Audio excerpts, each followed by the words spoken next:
হে মালতী, তুই নাকি গঙ্গাসাগরে যাচ্ছিস? হ্যাঁ, যাচ্ছি তো গঙ্গাসাগরে। আর এখান থেকে বাস ছাড়ছে না। কন্ট্রাক্টরের সঙ্গে ইন্ডিফিন্টু কেস ঘটিয়ে নিয়েছে, ব্যাস মোটে 500 টাকা নিচ্ছে, আমার ওদের সাথে 2000-3000 টাকা নিচ্ছে।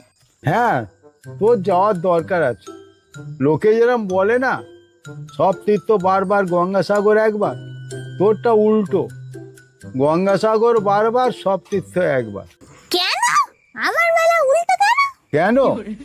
তুই যা পাপ করছিস, এর সংসার ভাঙাচ্ছিস, ওর বিয়ের ভাঙচি দিচ্ছিস, কার কাছ থেকে চিটিংবাজি করে টাকা নিচ্ছিস, তুই যা পাপ করেছিস, ওই গঙ্গাসাগরে 1000 বার চান করলে তবে পুণ্যি হবে, জানিস তো? আমি একা পাপ করেছি নাকি? তুমিও কিছু কম পাপ করনি বুড়ো।